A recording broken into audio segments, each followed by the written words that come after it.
अल्हम्दुलिल्लाह हमारे दरमियान में वो मोटिवेशनल स्पीकर जब बच्चियां इर्तिदाद के दहाने पर जाती हैं, उनको अल्लाह और अल्लाह के रसूल की बातें बतला कर दीन की तरफ जोड़ने का काम करते हैं। ऐसे अजीम मेहमान हजरत मौलाना अब्दुल रशीद साहब मिफ्ताही पूना तशरीफ लाए हैं, और उतने ही अजीम मेहमान आलमी शोहरत याफ्ता नात खा बुलबुल बाग मदीना मद्दाह खातमुल अंबिया वल मुरसलीन हजरत मौलाना कारी मोहम्मद इरफान खान साहब कासमी बेंगलोर से तशरीफ लाए हैं। हम उनका भी तहे दिल से इस्तकबाल करते हैं। इसी तरीके से पूना से मुफ्ती अब्दुल वाजिद साहब, पूना से जनाब ज़बीहुद्दीन साहब, जनाब हाशिर भाई, अहमदनगर से मौलाना अब्दुल वदूद साहब, शिमोगा से मौलाना सुहेल साहब, और धारवाड़ से मौलाना आदिल अरब साहब, और इसी तरीके से जितने मेहमान जनाब शायर इस्लाम ज़काउल्लाह मदनी साहब, जितने अहबाब आए हुए हैं, हम तमाम का अहलियाल की जानिब से तहे दिल से इस्तकबाल करते हैं। खुसूसन जनाब मोहम्मद मनियार साहब, अल्लाह उनको जज़ाए खैर अता फरमाए। बड़ी मेहनत उन्होंने की है, उनके फर्जंद ने, और ये जामे इस्लाहुल बनात में, और इतनी खवातीन हजरत, जितनी खवातीन यहाँ पर है, मैं अंदर जाकर आया हूँ, इससे डबल खवातीन अंदर बैठी हैं, जितने मर्द अहबाब यहाँ बैठे हैं, और असर से बैठी हुई, अल्लाह उनके बैठने को कबूल फरमाए। काबिल मुबारकबाद है शाज भाई जिन्होंने इस तरह की बज़्म सजाई, अल्लाह तमाम को कबूल फरमाए। इनामात बाद में दिए जाएंगे, शाज भाई से नात भी सुनेंगे, उनके जो अनाउंसमेंट है इंशाअल्लाह हजरत की तकरीर के बाद होंगे। मैं बड़े अदब से हजरत से दरख्वास्त करता हूँ कि अपने कीमती नसाई से हम तमाम सामाईन को महसूस फरमाए। हजरत मौलाना अब्दुल रशीद साहब मिफ्ताही।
अस्सलामु अलैकुम वरहमतुल्लाहि वबरकातुह।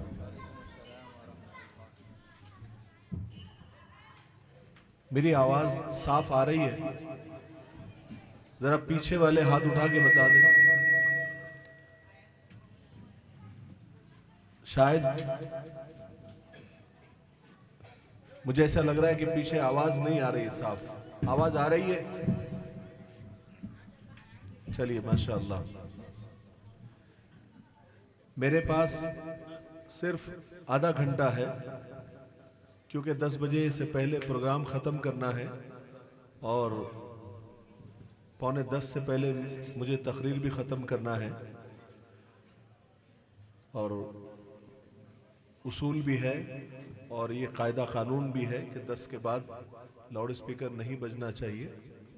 इसलिए वक्त से पहले ख़त्म कर देने में ही मेरी भलाई है, क्योंकि मुझे जाना है, और पुलिस की गाड़ी आपने यही बिठा के रखी है कि अगर आप ज़्यादा बोलेंगे तो गड़बड़ हो जाएगी। बहरहाल अल्लाह तबारक व तआला आपके बैठने को कबूल फरमाए, आपके आने को कबूल फरमाए। और यहाँ पर कारी इरफान साहब से मेरी आज पहली मुलाकात हुई, उनसे भी पहली मुलाकात हुई, और उनकी आवाज़ से भी मेरी पहली मुलाकात हुई माशाअल्लाह। तो बहुत अच्छा लगा सुनकर, और जो उनका अंदाज़ है और जो मजमे को अपने साथ लेकर नात पढ़ने का जो अंदाज़ है वो बहुत अच्छा है माशाअल्लाह। बच्चे ज़रा खामोश हो जाए, थोड़ा बच्चों को खामोश कर दो, शोर। और हाफिज असरार साहब की नज़ामत तो माशाअल्लाह बड़ी ज़बरदस्त होती है, लाजवाब होती है। और हाफिज शाह साहब का भी मैं शुक्रिया अदा करता हूँ, नौजवान है माशाअल्लाह, लेकिन इतना बड़ा प्रोग्राम मैनेज कर लेना, ये बहुत बड़ी कुर्बानी के बाद ये सब कुछ होता है, इतना आसान नहीं होता है। अल्लाह ताला सब की मेहनत को कबूल फरमाए। हाफिज़ शाह साहब और उनके साथियों जितने भी और जितने आप लोग हैं जिन्होंने ताउन किया, अल्लाह ताला उनको भी कबूल फरमाए। अरे भाई आमीन तो बोलो। यानी हम लोग सोचते हैं कि हमारे आमीन से किसी का भला भी ना हो, हालांकि आमीन बोलने में क्या खर्च है। बड़ा मसला ये है कि हम वो काम भी नहीं करते कि जिसमें मेहनत भी नहीं है और खर्च भी नहीं है, वो काम में भी कंजूसी करते हैं। चलो जिस काम में पैसा खर्च हो रहा है या फिर वक्त जा रहा है तो बात अलग है, लेकिन सिर्फ आमीन बोल देने से अगर किसी का भला होता है तो बोल देना चाहिए और बाआवाज़ बुलंद बोलना चाहिए। ठीक है? बच्चों की आवाज से बहुत डिस्टरबेंस हो रहा है, बहुत शोर।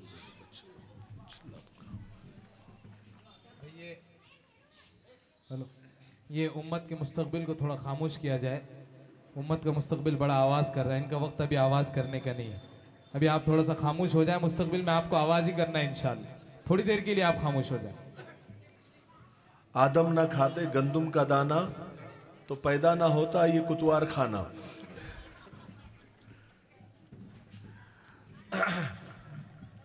मैं आप लोगों के साथ में बस मुख्तसर सी बात ये करना चाहूँगा कि देखिए आजकल का जो माहौल चल रहा है ये दरअसल हमको बेदार करने के लिए काफ़ी होना चाहिए था। जिस तरह के हालात आजकल पूरे दुनिया में कह लीजिए जो चल रहे हैं और ख़ास करके हमारे मुल्क में, ये असल में हमको शुरू में ऐसा लगता था कि ये हमको बेदार करने के लिए ये सब हालात अल्लाह तबारक व तआला की तरफ से हैं। लेकिन इतने हालात आने के बाद भी हमारे अंदर वो बेदारी आ ही नहीं रही है। हर जगह से हम जो है मारे जा रहे हैं, जुल्म किया जा रहा है और खुली खुली जो है ना एक अत्याचार जैसा हो रहा है। लेकिन फिर भी हमारे अंदर पता नहीं हम जाग क्यों नहीं रहे हैं, हम बेदार क्यों नहीं हो रहे हैं और ये सोचते हैं कि चलो मेरा तो मसला नहीं है या मेरे घर का तो मसला नहीं है या फिर मेरे महल्ले का तो मसला नहीं है, ये सोचकर खामोश बैठे हैं। इतना मतलब माहौल इतना गंदा हो चुका है और जानबूझकर गंदा किया जा रहा है और हमारे आंखों के सामने ऐसे वीडियोस, ऐसी न्यूज़, ऐसी खबरें आ रही है कि हमने अभी तक बिल्कुल अलर्ट हो जाना चाहिए था। लेकिन पता नहीं कौन से ख्वाबे खरगोश में हम सोए हुए कि जागना ही नहीं चाहते। इतना हो जाने के बाद हमें तो ऐसे ऐसे इक़दामात कर लेने चाहिए थे और ऐसे ऐसे हमको कदम उठा लेने चाहिए थे कि हम दुनिया को पता चल जाए कि हम एक जिंदा कौम है। लेकिन पता नहीं। बहरहाल आजकल जो इर्तिदाद जो चल रहा है, जो हमारी बहन बेटियां जिस तरह से वरगलाई जा रही है, जिस तरह से उनको बहकाया जा रहा है या जिस तरह से उनको गलत चीज़ों की तरफ ले जाया जा रहा है, गलत अकीदों की तरफ ले जाया जा रहा है, इसमें हमको बहुत मोहतात होने की ज़रूरत है। ख़ास करके मैं नौजवानों से ये कहना चाहता हूँ, नौजवानों से ये कहना चाहता हूँ कि अपनी डिमांड को कम करें। बहुत सारे लोग सवाल पूछते हैं क्योंकि अभी रोज़ाना की खबरें हो गई है कि इधर से 4 लड़कियां, इधर से 10 लड़कियां, इधर से 20 लड़कियां, वो चली गई, वो चली गई, वो चली गई या जा रही है। तो बहुत सारे लोग सवाल पूछते हैं। हमारे तो यानी हमारे इनबॉक्स भरे हुए हैं या कमेंट बॉक्स भरे हुए हैं। लोग सवाल पूछते हैं कि इसका इलाज क्या है, ये कब खत्म होगा और ये चीज क्यों बढ़ रही है। तो जितना हम देखते हैं, जितना हमारा तजुर्बा है, ये इर्तिदाद की सबसे जो बड़ी वजह है उस पे चंद नुक्तों पर मैं बात करूंगा, वो हमारे नौजवानों को बहुत जल्दी से समझ लेना चाहिए। अब देखिए, हमारे यहाँ नौजवानों का एजुकेशन का जो रेट है वो बहुत कम होता जा रहा है, दिन ब दिन बहुत ज्यादा कम होता जा रहा है। और लड़कियों का जो एजुकेशन है, पढ़ाई में दिलचस्पी है, वो बढ़ती जा रही है। कितने सालों से आप ये सुन रहे हैं कि लड़कियां टॉप कर रही है। अरे भाई, सुन रहे कि नहीं सुन रहे? मेरी बात सुन रहे कि नहीं सुन रहे? ये आगे की बोर्ड है, पीछे के लोग, भाई बात समझ में आ रही है? बात समझ में आ रही है? हाँ, तो लड़कियां टॉप कर रही है। कितनी लड़कियां ऐसी हैं जो नासा में जा रही है, पायलट बन रही है, और 12वीं में टॉप कर रही है, 10 में टॉप कर रही है। लड़कियों के अंदर पढ़ाई को लेकर बेहद दिलचस्पी बढ़ती जा रही है, और हमारे नौजवानों के अंदर पढ़ाई को लेकर अदम दिलचस्पी, यानी बिल्कुल भी जो है वो पीछे जाते जा रहे हैं। और देखो, अभी वो जमाना चला गया कि सिर्फ लड़कियां शादी इसलिए कर लेगी कि ये मुसलमान है। आज लड़कियां भी पढ़ाई और एजुकेटेड होने के बाद और तालीम याफ्ता होने के बाद वो अभी बहुत, उनका माइंड बहुत ब्रॉड हो गया है। अब वो दुनिया देख रही है, सोशल मीडिया पर वो हैं, और मोबाइल दिन रात वो चला रही है। उनको पता है कि अभी हमको करना क्या है। अब देखिए, लड़कियां डॉक्टर बन रही है, लड़कियां MBBS कर रही है, लड़कियां इंजीनियर बन रही है, और लड़का क्या है?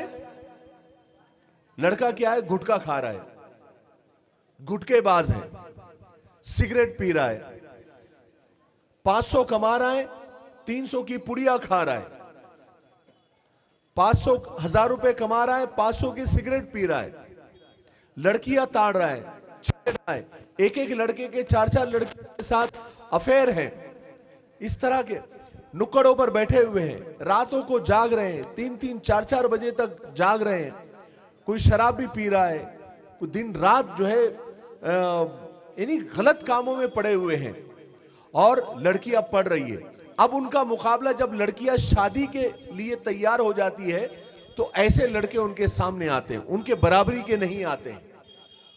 और जो उनको दूसरे मजहब के लड़के मिल रहे हैं, जो टारगेट उनको किया जा रहा है, वो पढ़े लिखे लड़के हैं, वो पढ़े लिखे लड़के हैं। अच्छा, हमारे लड़कों के अंदर एक तो पढ़ाई नहीं है, अखलाक नहीं है, मुंह में गुटखा, जबान पे गाली, गाली तो इतनी भरी हुई है जबान पर कि अल्लाह अकबर। मुसलमानों के महल्ले से गुजर जाओ आप, एक गली से दूसरी गली तक, तो 4 गालियां तो आपको सुनने को ही मिलेगी किसी ना किसी। और आजकल माहौल तो इतना खराब हो गया कि औरतें भी गालियां देने लग गई है, इतना खराब हो गया माहौल। अब गालियां बकने वाला, गुटके थूकने वाला, 10वीं 11वीं पास, अब उसको लड़की चाहिए। अच्छा, लड़की पढ़ी लिखी, और फिर इसके डिमांड भी, इसको जहेज चाहिए। लड़के लालची हो गए हैं, लड़के क्या हो गए? लालची हो गए। कितने लड़के ऐसे हैं जो बिना जहेज के शादी करने को तैयार ही नहीं है। अच्छा, कमाल की बात है कि लड़कियां देख रहे हैं, तो हमारे यहां पर एक लड़का, मैं उसको जानता हूं, 51 लड़कियां रिजेक्ट कर चुका हूं। कितनी? अरे बोलो, 51। 51 लड़कियां रिजेक्ट कर चुका। और कितना कमाता है? 700 रुपए। 700 रुपए कमाने वाला लड़का 51 लड़कियां रिजेक्ट करता है। यानी क्या तुक है, क्या हद है। तौबा तौबा।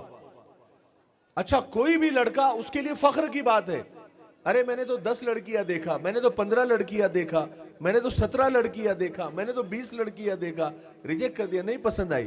किसी की नाक पसंद नहीं आई, किसी का कान पसंद नहीं आया। जैसे जानवर देख रहे हैं, बकरीद में जानवर कैसे देखते हैं, वो देख रहे हैं, साथ में अपनी बहनों को लेके जा रहे हैं। ये तो सिर्फ चेहरा देख रहा है, 2 सवाल कर रहा है। अंदर औरतें जा रही है, वो लड़की को चला चला कर देख रही है, इधर चलो रिटर्न आओ, सीधा जाओ, पीछे आओ, जरा पल्लो निकालो, तुम्हारे बाल देखने दो, तुम्हारी भवें देखने दो।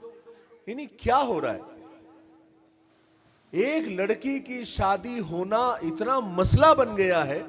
अच्छा, हमारे लड़कों के अंदर खामखा का एटीट्यूड है, ना पढ़ाई है, ना एजुकेशन है, ना कमाई है, ना माल है, कुछ भी नहीं है, लेकिन डिमांडिंग ज्यादा हो गए हैं।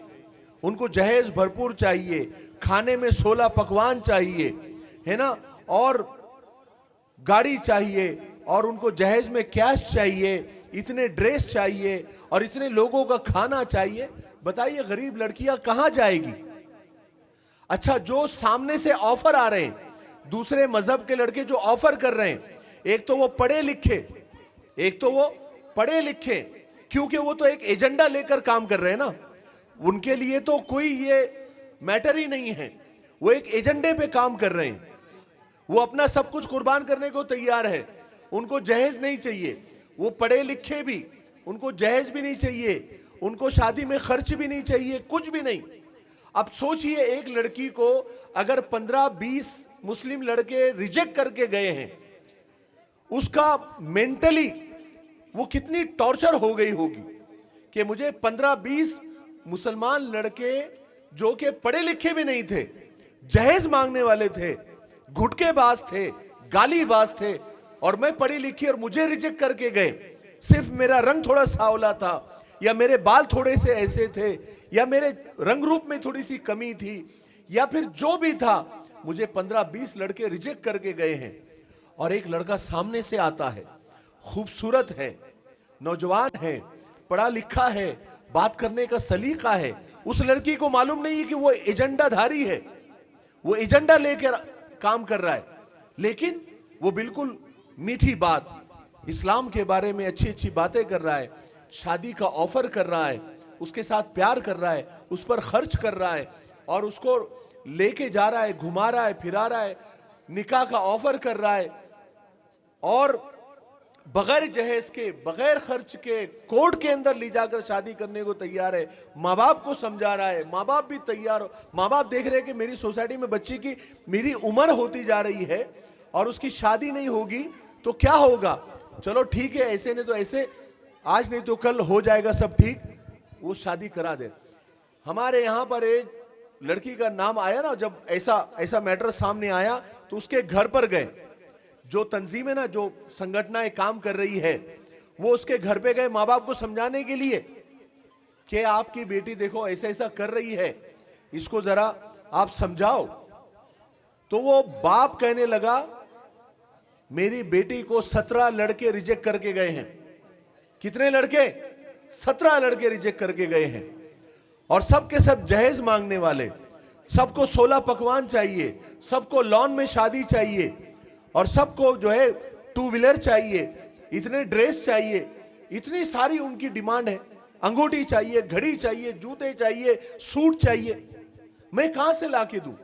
और ये लड़का है, ये बोलता मुझे कुछ नहीं चाहिए, मुझे कुछ नहीं चाहिए, मैं इसको जान से ज्यादा संभालूंगा, मैं इसको सर पे रखूंगा, मैं इसको चांद सितारे ला कर दूंगा, मेरे साथ तुम निकाह कर दो, मैं चाहे तो तुम्हारे मजहब में आ जाऊंगा, लेकिन मेरा निकाह कर दो, मैं इसके लिए परफेक्ट हूं। तो आप क्या करेगा मजबूर बाप? अभी तुम आए बोले यहां पर, मैं इसे तोड़ दूं, तुम कराएंगे निकाह? क्या कराएंगे? कौन कराएगा? मेरे पास पैसे पानी नहीं है, क्या करेंगे? ऐसी हालत हो गई है। नौजवानों याद रखो, सिर्फ लड़की किसी के साथ बैठी हुई आपको नजर आ जाए, किसी की मोटरसाइकिल पर बैठी हुई अगर आपको किसी गैर के साथ नजर आ जाए, तो आपका गुस्सा होना इसलिए नाजायज है क्योंकि अगर आप सीधे होते तो आपकी मोटरसाइकिल पर बैठी होती। आप उससे शादी करने को तैयार ही नहीं है। आपको तो जहेज चाहिए, आपको तो ये चाहिए, आपको तो हूर परी चाहिए, और आप काले कलूटे, ना आपकी शक्ल, ना आप शक्ल के सही है, ना आप सूरत के सही है, ना सीरत के सही है, और लड़की आपको हूर चाहिए, वो भी माल पानी के साथ चाहिए। ये हमारे नौजवानों की गलती है। सबसे पहले नौजवान ये इरादा करे कि बगैर जहेज के। हाँ, लड़की आप देखो, 1 2 3 4 देखो, आपको पसंद आ जाए। आप, अल्लाह के रसूल सल्लल्लाहु अलैहि वसल्लम ने फरमाया कि सिर्फ दीनदारी देखो, सिर्फ दीनदारी देखो, अखलाक देखो और वहां पर निकाह कर दो। यही एक क्वालिटी देखना है, बाकी इसके अलावा कुछ नहीं देखना है। आप निकाह करना शुरू करो, ज्यादा डिमांडिंग मत बनो, इंशाअल्लाह ये मसले कम से कम होते जाएंगे दिन ब दिन। कॉलेज की एक लड़की जो इस तरह से निकाह करने को तैयार हो गई थी, उससे जब मिलने के लिए गए तो बोले मेरे 4 बॉयफ्रेंड, 4, मेरी बात समझ में आ रही ना आप लोगों के, दिमाग में उतर रही ना? वो कॉलेज की लड़की बोलने लगी मेरे 4 बॉयफ्रेंड मुस्लिम थे जिनके साथ मेरा ब्रेकअप हो गया, सिर्फ इसलिए हर एक मेरे साथ कोई 6 महीने, कोई 8 महीने, कोई साल हमारा रिलेशन रहा, लेकिन सब मेरे साथ गंदा काम करना चाहते थे, कोई शादी नहीं करना चाहता था। और ये जो लड़का मुझे मिला है, भले हमारे मजहब का नहीं है, इसने गंदे काम का ऑफर नहीं दिया, इसने मुझे डायरेक्ट निकाह का ऑफर दिया। ये हमारे अंदर कमी है। देखिए, आप दीन किसी को जबरदस्ती नहीं ठूस सकते, दीन ठूसने का नाम नहीं है, आपको वैसा होना पड़ेगा। अभी देखिए, बेवा, मुतल्लका यानी तलाक हुई बेटियां बहनें, और बेवा बहनें और बेटियां, कहां लोग तैयार होते हैं बेवाओं से शादी करने के लिए? तलाक वाली लड़कियों से शादी कौन करने तैयार होता है? आजकल तो साल 6 महीने में तलाक होके बेटियां घर में आ रही है, और वो तलाक हो गई या बेवा हो गई किसी वजह से, वो घर में बैठ जाती है। हमारे यहां पर तलाक वाली और बेवा लड़कियों से निकाह करने का रिवाज ही नहीं है। नौजवान 18, 19, 20, 21 साल की लड़कियां जो जिनका 6 महीने में तलाक हो गया, उनके साथ नौजवान शादी करने को तैयार नहीं है।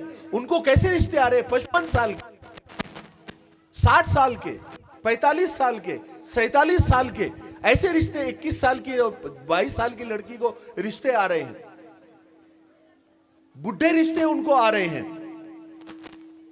लेकिन नौजवानों के रिश्ते नहीं आ रहे। इन लड़कियों से कौन शादी करेगा? कौन इनको इज्जत के साथ? ये हमारे नौजवानों का काम है। अल्लाह के रसूल सल्लल्लाहु अलैहि वसल्लम ने सबसे पहला जो निकाह किया, जब आप सल्लल्लाहु अलैहि वसल्लम कुंवारे थे, 25 साल की उम्र थी, आपने 40 साल की अम्मा जान हजरत खतीजा रजी अल्लाह तआला से निकाह किया, हमारे लिए मिसाल पेश की। हम दीन पर चलेंगे नहीं, हम सही तरीके से चलेंगे नहीं, और फिर हमको देखकर गुस्सा आ रहा है, हम मारने तोड़ने को तैयार हो रहे हैं। इससे कुछ नहीं होने वाला है। अपने आप को सुधारने की जरूरत है, अपने आप को सही करने की जरूरत है, उसके बाद जाकर ये मसाइल दुरुस्त होंगे। अच्छा, एक और चीज, अच्छा, हर बाप ये चाहता है कि मेरी तलाक वाली बेटी, बात गौर से सुनो, हर बाप ये चाहता है कि मेरी तलाक वाली बेटी और मेरी बेवा बेटी की जल्दी से शादी हो जाए, लेकिन कोई बाप ये नहीं चाहता कि मेरा बेटा किसी तलाक वाली या बेवा लड़की से शादी करे। बात सही है कि नहीं? मेरे भाइयों, जहेज की लानत से बचो।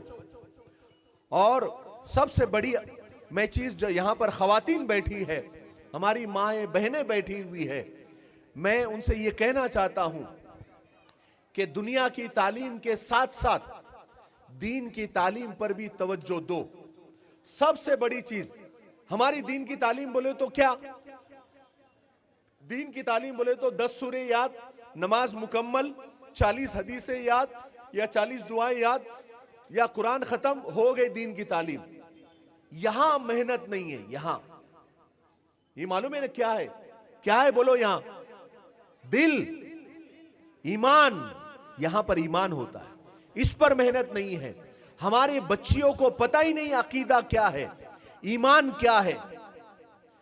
जिस दिन उन्हें यह यकीन हो जाएगा कि अल्लाह एक है, हजरत मोहम्मद सल्लल्लाहु अलैहि वसल्लम हमारे रसूल है और हमें अल्लाह के सामने खड़ा होना है, एक दिन मरना है और अल्लाह के सामने हिसाब किताब देना है। ये जब अकीदा मजबूत हो जाएगा तो हमारी बेटियां अमेरिका यूरोप भी जाएगी, वहां के माहौल में भी जाएगी तो हिजाब नहीं उतारेगी, नकाब नहीं उतारेगी, अपने ईमान का सौदा नहीं करेगी। हमारी बच्चियों के ईमान पर मेहनत ही नहीं की जाती, उनको बताया ही नहीं जाता कि ईमान क्या चीज है और ईमान कितनी बड़ी दौलत है। ईमान कितनी बड़ी, यानी हमारे पास तो कुछ है नहीं, दुनिया तो हमारे पास है नहीं, दुनिया की दौलत हमारे पास है नहीं। मुसलमान के पास सिर्फ एक दौलत है, वो है ईमान की दौलत। काहे की दौलत है बोलो? ईमान की दौलत। और वो आज हमसे वो दौलत भी छीनी जा रही है। याद रखो, ईमान हमारे पास से अगर छिन गया या हमारी बहन बेटियों के पास से छिन गया तो फिर हमारे पास कुछ भी नहीं बचेगा। कंगाल, ना दीन के ना दुनिया के, ना दुनिया के ना आखिरत के, यहां भी मारे जाएंगे और आखिरत में भी मारे जाएंगे। मेरे भाइयों, हमारे को अल्लाह कब याद आता है? सिर्फ मुसीबत में, सिर्फ मुसीबत में, परेशानी में, बीमारी में अल्लाह याद आता है। कुरान कब याद आता है? यासीन कब याद आता है? जब घर में कोई मर जाता है या मरने को हो जाता है। कितने लोग ऐसे हैं जो रोजाना कुरान पाक की तिलावत करते हैं? कितने लोग ऐसे हैं जो 5 वक्त की नमाज का एहतमाम करते हैं? अगर यही जलसा जो आज ईशा के बाद रखा गया है, अगर कल फजर के बाद रखा जाएगा, कितने लोग हाजिर होंगे यहां पर? मैं आपको पूना की एक मिसाल देता हूं। पूना की एक पॉश इलाका, हमारे गैर मुस्लिम भाइयों का इलाका, उन्होंने एक बेदारी मुहिम की मीटिंग रखी। कब रखी? फजर के बाद 6 बजे। उसमें मुसलमानों को भी बुलाया गया। हम ये सोच के वहां पर गए कि वहां पर तो कोई भी नहीं होगा। कौन आएगा फजर के बाद 6 बजे की मीटिंग? कोई आ सकता है क्या? अरे कोई आएगा क्या? 6 बजे सुबह में मीटिंग, वो भी बड़े हॉल के अंदर जहां पर 550 लोग एक साथ बैठते हैं। जब हम वहां पर ऐसी मजाक उड़ाते उड़ाते वहां हॉल में पहुंचे तो वो हॉल में हमको बैठने की जगह नहीं थी। हमारे गैर मुस्लिम भाइयों से वो हॉल भरा हुआ था। आप सुबह सुबह मुसलमानों के महल्ले से गुजर जाओ, ऐसा लगेगा कि पुराने कब्रिस्तान से गुजर रहे हैं, इतना सन्नाटा होता है। जब आवाज लगती है फजर के वक्त कि है कोई मांगने वाला कि हम उसकी हर डिमांड को पूरी करें, है कोई हाजतमंद कि हम उसकी हाजत को पूरी करें, है कोई परेशान हाल कि हम उसकी परेशानी को दूर करें, उस वक्त हम सोए हुए रहते हैं। सूरज हमको उठाता है। दुनिया में वो लोग कामयाब होते हैं जो सूरज को उठाते हैं और वो लोग नाकाम होते हैं जिनको सूरज उठाता है। और 90% मुस्लिम कौम को सूरज उठाता है। ये कमियां हमारे अंदर हैं और ये कमियां अब ऐसी हो गई है और इतनी ज्यादा हो गई है कि अभी हमारी बहन बेटियां भी हमारे हाथों से छूटती हुई नजर आ रही है। और ये मत सोचना कि मेरी बहन तो ऐसा कभी नहीं करेगी, मेरी बेटी कभी ऐसा नहीं करेगी। मैं हमारे यहां की मिसाल देता हूं। एक माशाअल्लाह इतनी बड़ी दाढ़ी वाले हजरत और इतना लंबा जुब्बा और इतनी बड़ी टोपी और माशाअल्लाह नामचीन, कभी लड़की बाहर नहीं, कभी नकाब निकाली नहीं, हिजाबी नहीं, नकाबी लड़की भाग गई। क्यों? उसके पास मोबाइल था, फेसबुक पर चैटिंग करती थी। फेसबुक पर गैर के साथ नहीं भागी, अपने वाले के साथ भाग गई, मुस्लिम के साथ भाग गई। लेकिन भागी ना, तो देखो ना गुनाह जो है। अभी आजकल मसला क्या हो गया मालूम? कोई लड़की अगर, पहले क्या होता था, कोई लड़की अगर भागी तो पूरे शहर में हंगामा हो जाता था, अरे लड़की भागी, अरे लड़की भागी, अरे लड़की भागी। और अब वो इतना कॉमन हो गया है कि अब अगर मालूम पड़ता है कि लड़की भागी तो सबसे पहला सवाल ये होता है अपने वाले के साथ कि गैर के साथ? अगर मालूम पड़ा अपने वाले के साथ, अरे चल अपने वाले के साथ भागे, कॉमन है। यानी अपने वाले के साथ भागना बोले कॉमन हो गया, कोई मसला ही नहीं रहा। याद रखो, ये जो हमारी बेटियों के पास, बहनों के पास मोबाइल है, अगर सच में उनको जरूरत है तो आप उनको जरूर दे पढ़ाई के लिए या किसी, क्योंकि अब सारी चीजें मोबाइल में है। लेकिन हमारी बेटियों के पास से मोबाइल रात में ले लिया जाए, ये मोबाइल देने वाले जितने भी हैं माँ बाप, उनके लिए कह रहा हूं मैं, मोबाइल पर पासवर्ड नहीं होना चाहिए। और दिन भर में 2-3 मर्तबा क्यों नहीं होता, अचानक मोबाइल चेक होना चाहिए, अचानक मोबाइल चेक होना चाहिए। अकेले में दरवाजा बंद करके अगर आपकी बेटी 4 दीवारी के अंदर खामोशी से मोबाइल चला रही है और उसमें इंटरनेट है, तो याद रखिए सब ऐसा नहीं, सब लड़कियां ऐसी नहीं होती, लेकिन कुछ लड़कियां तो है, ऐसी मिसालें सामने हैं कि वो गड़बड़ कर रही है। अच्छा, हमारा ध्यान सिर्फ लड़कियों के ऊपर है, अरे हमारे बेटे भी तो बहुत कांड कर रहे हैं, क्या उनको जायज है? लड़की भागी तो बहुत बड़ी चीज, लड़का भागा तो, लड़के का अफेयर हुआ तो लड़के को 7 खून माफ है, क्या उसका गुनाह? ये तुम्हारे इस्लाम में है ये। यानी उनको यकीन नहीं होता, हमारी इमेज ऐसी बना दी गई है कि हम प्यार मोहब्बत वाले है ही नहीं। हमारे नौजवानों की स्टेटस देखो, हमारे नौजवानों के स्टेटस ऐसे रहते, अरे काट डालेंगे, फाड़ डालेंगे, मार डालेंगे, हम तो शेर है, चीते हैं, भेड़िए हैं, ऐसे हमारे नौजवानों के। और पीछे से अरे इतना सुक्का दुबला पतला, एक फूंक मारो तो उड़ के जाएगा, लेकिन उसका स्टेटस देखो। एक नौजवान ऐसा दुबला पतला, लेकिन उसका स्टेटस क्या लगाया हुआ व्हाट्सएप पर, हम वहां खड़े होते हैं जहां मैटर बड़े होते हैं। हालांकि उसकी हालत देख के ऐसा लगेगा कि ये वहां से भाग खड़े होंगे जहां मैटर होंगे। हां, हद हो गई। भाड़े के घर में रहने वाला स्टेटस लगा रहा है, क्या स्टेटस लगा रहा है? शेर का घर नहीं होता, शेर का इलाका होता है। अरे तू भाड़े के घर में रह रहा है, तू तेरा घर बना पहले। हमारे नौजवानों के स्टेटस ऐसे हो गए, खतरनाक, बस खाली स्टेटस से खतरनाक। अब तो वो स्टेटस भी नजर आने लग गए, अब स्टेटस पर भी जेल होने लग गई है, क्योंकि पता नहीं, तरबियत ही नहीं। अरे बाप अपने बेटे का स्टेटस तो देखता होगा ना कि बेटे ये क्या है, तुम्हारा स्टेटस तो हमारे गैर मुस्लिम भाई भी देखते होंगे। अरे प्यार मोहब्बत के जो इस्लाम ने हमको सिखाए हैं, इंसानियत के, मानवता के, कितना, यानी इस्लाम एक ऐसा मजहब है जिसने इंसानियत दुनिया को सिखाया, जिसने प्यार करना सिखाया, मोहब्बत करना सिखाया दुनिया को। समझ में आई बात? वो स्टेटस लगाओ, वैसे स्टेटस लगाओ कि जो दुनिया जब देखे उसको तो लगे कि हाँ यार कितनी अच्छी बात है। स्टेटस का मतलब क्या है कि तुम्हारे अंदर क्या चल रहा है। भाई मेरी बात जो है मैंने बहुत शॉर्टकट में खत्म करने की कोशिश की है, क्योंकि मैं कम से कम, मुझे बयान करने के लिए 1 घंटा चाहिए होता है, लेकिन मुझे यहां पर आधा घंटा दिया गया। 10.5 घंटे का सफर, 10.5 घंटे आना, 10.5 घंटे जाना, 21 घंटे का सफर करके मैं आया और मुझे दिया गया आधा घंटा।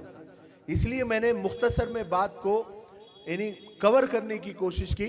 हो सकता है कि उस बात का हक अदा ना हुआ हो, लेकिन इंशाअल्लाह मैं नियत करता हूं कि, और आप भी नियत करें कि आइंदा किसी प्रोग्राम में इंशाअल्लाह फिर आऊंगा, आप लोगों से मिलूंगा और मुकम्मल इत्मीनान के साथ जो दिल की बात है, दीन की बात है, वो इंशाअल्लाह आप तक पहुंचाने की कोशिश करूंगा।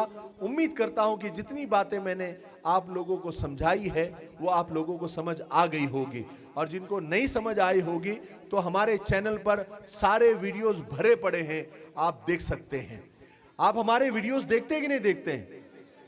कितने लोग देखते हैं? माशाअल्लाह माशाअल्लाह। स्टेटस कितने लोग रखते हैं? स्टेटस रखते हैं?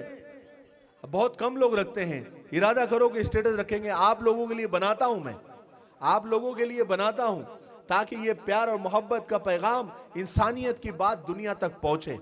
ठीक है, करेंगे सब इंशाअल्लाह। और जितनी बातें मैंने नौजवानों को बताई है, मुखातब होकर, पेरेंट्स को मुखातब होकर और हमारी ख़वातीन को मुखातब होकर, उम्मीद करता हूँ कि अल्लाह ताला अमल की तौफीक नसीब फरमाए। अस्सलाम वालेकुम।